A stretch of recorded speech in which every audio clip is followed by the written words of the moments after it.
Hello, my name's Tim Pyne. I'm one of the founder members of Footprint. Today we're going to have a discussion about funding and how funding is being materially affected by the whole life carbon involved in a development. Today I've got David Leversha, who is the net carbon lead at WSP, and Adam Brockley, who is the founder of Scape. Adam, how much is this happening now? What are you seeing in the marketplace? It's very much becoming a prime issue in respect of all sorts of funding, because the main investors in the sector, who are predominantly institutions and have to report to their own shareholders, are very much looking forward to the environment where they can say that they are responsible investors. Part of that is that they have to demonstrate that not only are they considering operational carbon, but whole life cycle carbon. So that's in the construction of the building as well as in the operation. So David, I mean, if somebody's going to prove that they've taken a responsible ESG position in a development, how do they go about doing that? Because there's no certification, is there? Well, there is certification for ESG, and that's under the GRESB banner that Adam was talking about in terms of institutional investors. The key angle from a whole life carbon perspective is looking at both the operational carbon that was mentioned earlier, but also the embodied carbon. And embodied carbon's really been the elephant in the room for many years now. Building regulations were tightened up in 2002 for Part L, and that really has driven down the operational carbon.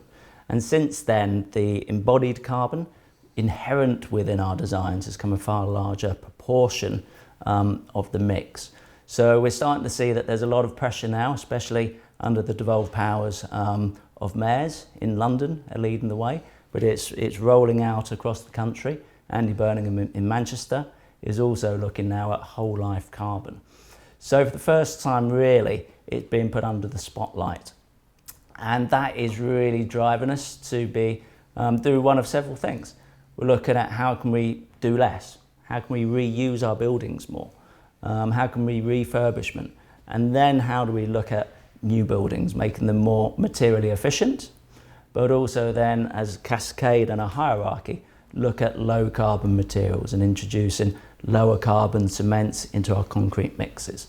So there's a hierarchy that we go through to reduce that whole life carbon that is so important in our designs. Actually, it'd be interesting to know your take on concrete, because unfortunately most of the buildings that we build are generally over a certain, say, 9-10 stories, and they tend to be concrete. And one of the biggest villains in the room in terms of embodied carbon is concrete. So it's difficult to know how you can keep going higher, which there's obviously a requirement to do, till such time as we no longer need the capacity.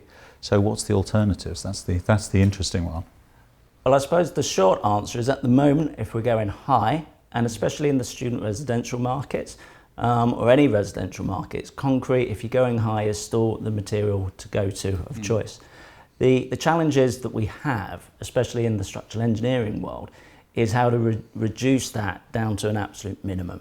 So, let's look at the wind analysis and take real live wind data, so that we're using actual wind loadings on the building. Let us, when we're looking at the floor slabs, if we can slim those down as we do already, look at post-tensioned concrete slabs. And the real trick here is how can we start introducing greater quantities of cement replacements to reduce the carbon content. Now, the challenge there, if you've got suspended floors, is that the more cement replacements we put in, the slower the curing. So rather than maybe a 12 or 13 day cycle rate of building each floor, it might add a day on to that. But you can still use it in the basement, can't you? Absolutely. So in those areas of the buildings, in the basements, if you have one, we'd try to strip those out if need be.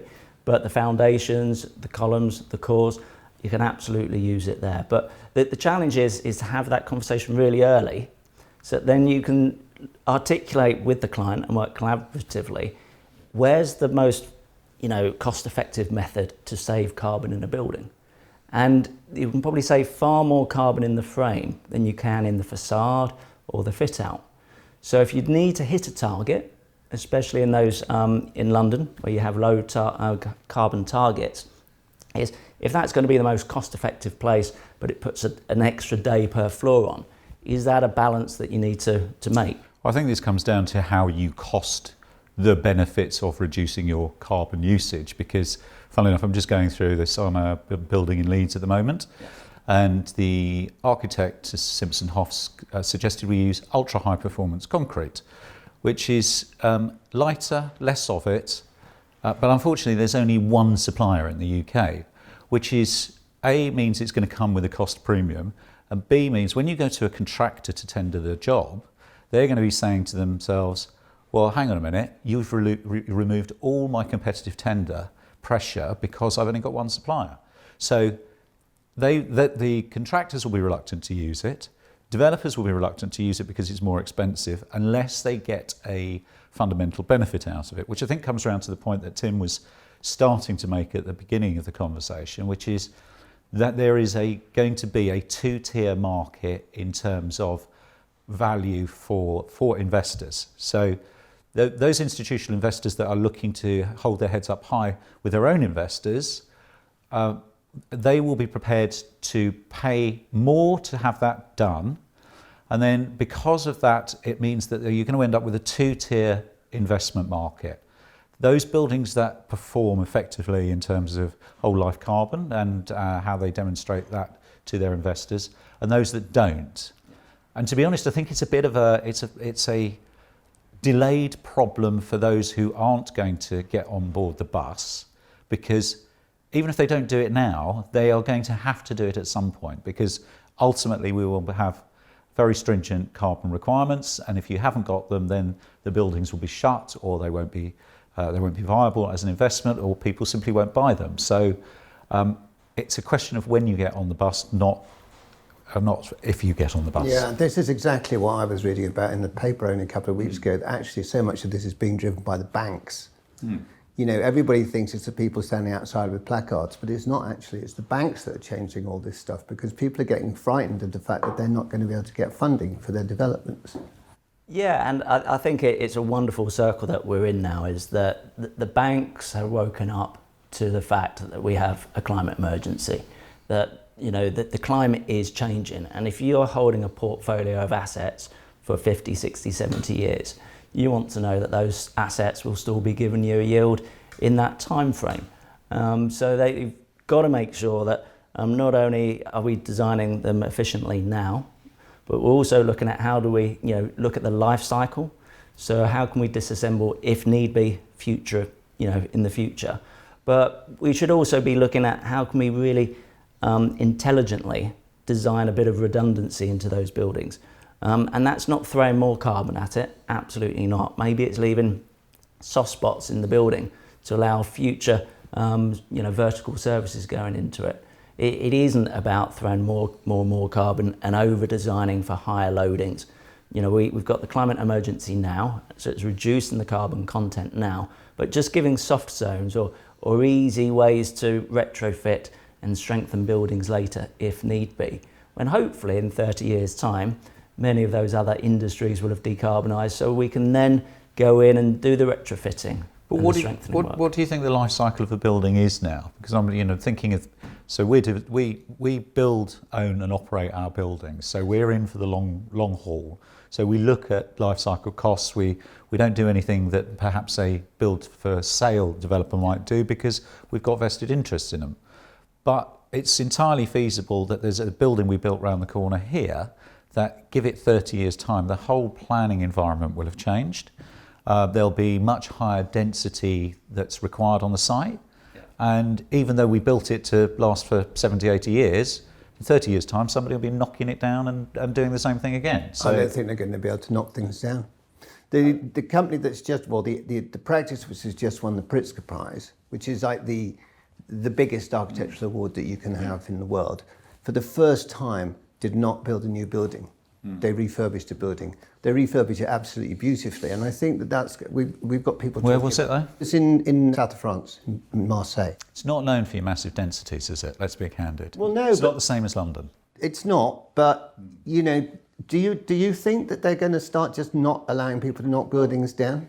In the next 50 years, I think there will be a significant reduction in the ability to demolish existing buildings, because in the richer Western worlds, we have the luxury of having a historic building stock, but we have to start reducing that carbon. And I think also from a cultural and heritage perspective, what older buildings give us is a really rich tapestry in our placemaking. And if you go on a holiday somewhere, a city break, where are those zones that the vast majority of time you want to go and visit? It's the older areas, it's the areas that have got character. And I think that's going to enhance and start adding greater value to older buildings. And sympathetically refurbishing them and extending them is going to be where the value is going forward. So in answer to your question about how long, I would hope that the buildings you're putting up now will be there 100, 150, 200 years, because there is no reason, if we stop water ingressing into those structural frames, that they need to be demolished. But what about the density issue? But So I would agree with you, and that's one of the issues that I have through the planning process always, is we'll stop building bigger if the need for it is no longer there. Yeah. But if you continue to have expanding populations and expanding requirements, then is it not the case that you have a requirement for more and more space, which can only be satisfied by going up? Yeah, and I think in the UK markets, there will be a case that there will be a few possibly exceptions to the rule of large, very strategically located high-rise buildings in city centres adjacent to transport hubs and termini. Yeah. Because the whole concept of the 15-minute city goes back to the way we used to live. Everyone used to work, live and play within a very small area. And if we condense people in, you don't have the transportation costs, either in terms of the infrastructure or people moving around.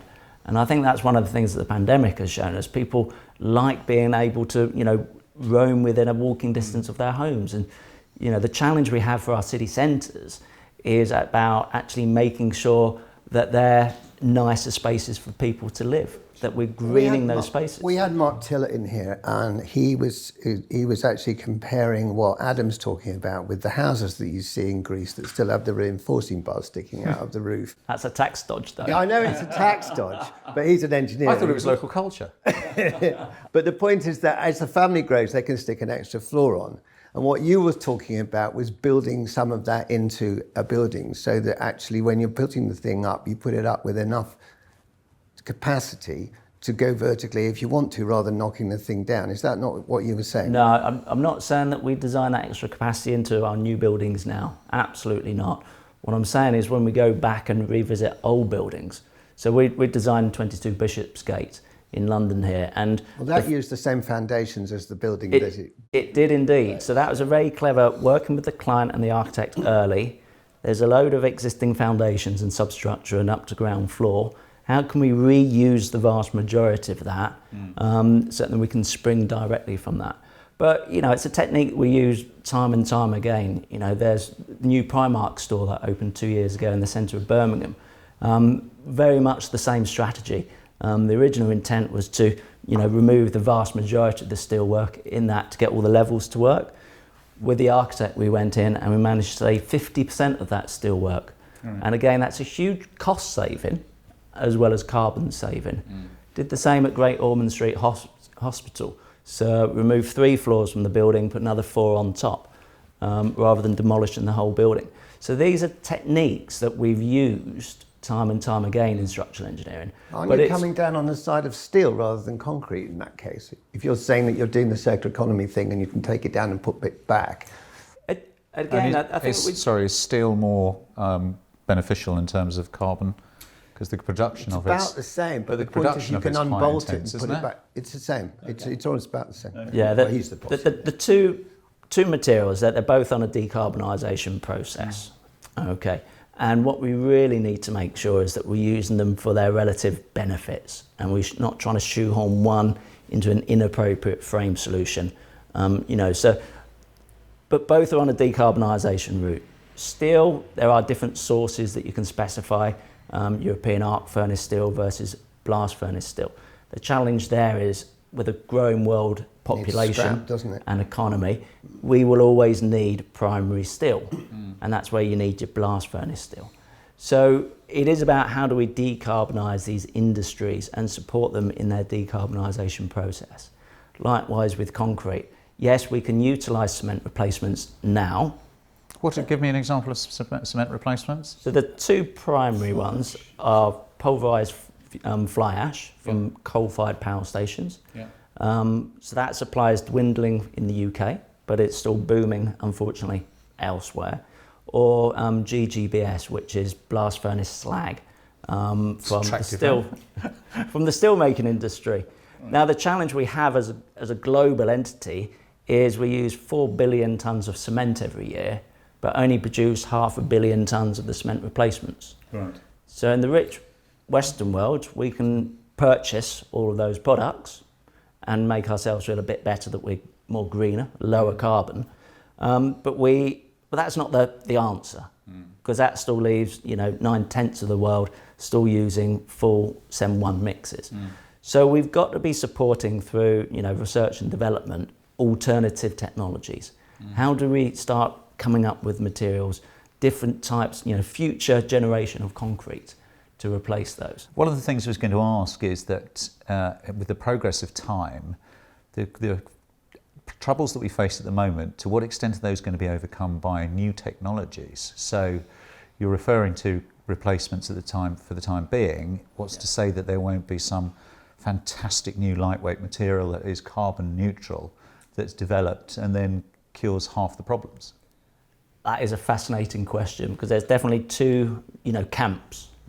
You've got the Bill Gates, Elon Musk, approach that technology will solve the day. Yep. So the world can carry on as we are.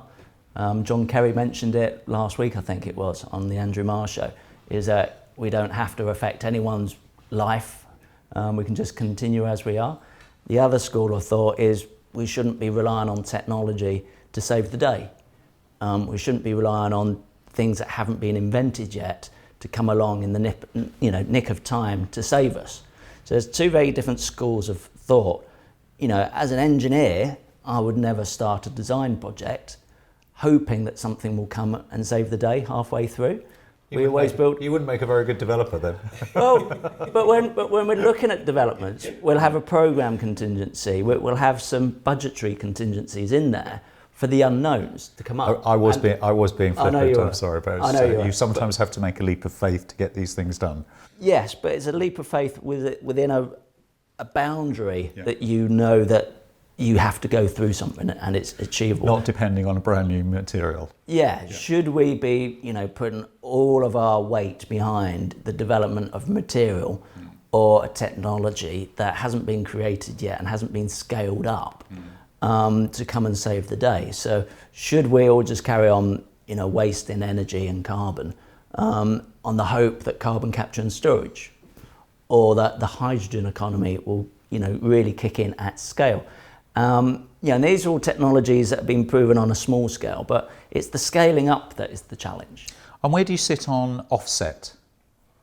Okay. In terms of the hierarchy? Because it seems to me, so at the moment the GLA has got a quite ambitious plan for carbon reduction, but it allows for, the hierarchy allows for offset. Yes. Whereas my journey down the ESG route so far seems to indicate that offset is probably the lowest of the low and to be avoided at all costs. Well, at this moment in time, because the materials we utilise have a carbon content, virtually all of our projects will have a level of carbon embodied in them or in the operation. So, the stance that is really being, pushed is reduce that whole life carbon as far as you practically can, and then the smaller residual amount is offset. And that's where the challenge comes in, I think, in terms of the offsetting industry. You'll probably find £10 per tonne to offset. If you look at some of the better standards, you're up to £70, £80 a tonne. And I think that's an industry that needs a greater level of regulation and to make sure that if you're planting X million trees, as an example, Yeah. that those are then looked after, nurtured, and they allowed to grow and mature forever, because that's what we're trying to do. We're trying to lock that carbon up for the long term. So it needs that robustness in that system to make sure that that money, and there will be a lot of money flowing in that direction, is going to the right cause. But we have to reduce as much as possible to start with. But that does sort of come back to the question at the beginning, at the outset, which is how do you pay for it, and is there a difference in the value of well-priced carbon against less diligent carbon designed buildings?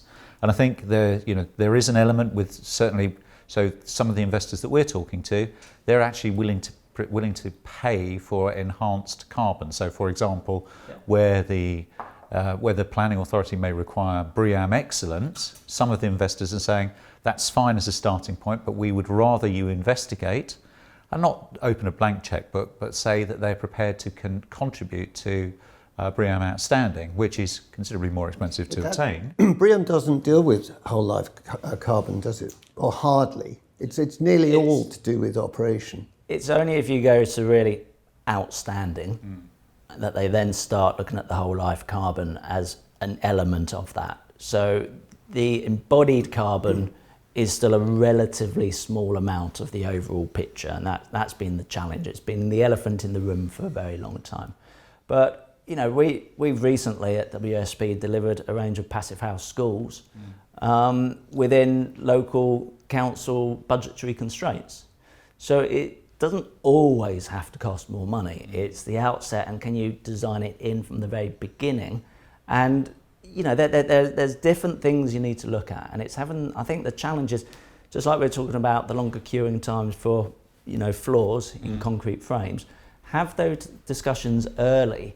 And try to build it into that global picture, because the last thing any client wants is someone, at tender stage, a contractor coming back at tender stage, seeing something in the concrete spec that he suddenly says, well, that's going to take 2 months longer than I anticipated, and it throws the whole programme out of kilter. So it's having those early conversations to drive it in from day one. But presumably on the passive house point, so if you are designing a building to passive house standards, then the cost of operation is significantly reduced. Correct. So does that not offset some of the extra costs anyway? So therefore it makes it more worthwhile to look at. Sure. It may be more expensive to build, but if you're looking at a 20, 30 year time frame, then a bit more on day one is more than offset by 30 years of paying bills. Absolutely. And as a owner, not occupier, but if you're running your buildings, if you know that your operational carbon cost is going to be 1/10 of what it otherwise would be, but you're still charging your occupiers the same, income, then that can go back into the, so it's the different financing models to look at those. Well, a key driver for us is our operational expenditure. So we generate whatever income we do per room, and then the other key metric is the operational expenditure per year, and that's well understood by valuers. And if there are some people who operate poorly and they are at the much higher end of the spectrum, and that significantly devalues their buildings. So we've got a vested interest in having cheaper OPEX costs. So anything that leads to that is something that we're more than happy to look at. It's easy to say at this stage. When the contractor comes back with the tender and says, actually it's going to be 25% more expensive to build to that standard in the first place, there's sharp intakes of breath and lots of soul searching. Well, there would be, but then you didn't find that with your schools, did you? We didn't find that with the schools, and I think one of the reasons is that, especially with passive house, you need simplicity. Because if you come up with really complicated details, it's going to be hard to build, and it's then hard to airtight, make it really airtight. So you need simple details with simple continuity for your insulation and your airtightness barriers. And by making it simple, then it makes it easier to build. Does simple not necessarily lead to bland? Some of the passive house stuff I've seen has looked a bit pedestrian. Well, I think that's a challenge for our architectural friends. But especially at a school scale, timber framed buildings very much, appropriate because of the scale of those buildings. It's a lovely material, low carbon, and you know it's nice, it's warming, and it's very educational for the students in there as well. So different materials for different contexts. We've obviously been having quite a lot of these discussions, and one of the things that keeps coming to the fore is the business that you really have to get your engineer in there from day one. Because so many of these discussions now are absolutely to do with the whole way that the building is put together and procured and all the rest of it. And the way it certainly used to be when I was an architect was that you get loads of design done and then you'd go, we better probably get an engineer to find out how big the columns are. And it really is very, very different from that now. They really have to be there at day one, don't they? Absolutely, without a shadow of doubt. And I think what reinforces... Says the engineer. Well, yeah, he would, obviously. He would. In fact, he just gave me a fiver under the table. Absolutely. But it goes back when Part L of the building regs was tightened up in 2002. There was a real injection of really good passive approach, designs and buildings that looked at natural ventilation or mixed mode ventilation, exposing the concrete that you had with coffered arches. And along the perimeter on some of these buildings, you had a 3-metre grid. But having a tighter grid allowed you to have smaller section sizes, so then they blended into the facade. And by then that creates a line load around the perimeter. So it spreads and distributes the load so you can get away with, shallower foundations, which are cheaper. So, we've one of the challenges I think we have, especially looking around the room, we've all grown up and designed our buildings and our developments looking at cost, time and quality. I think the challenge we have now is that carbon has to be considered in all of those things.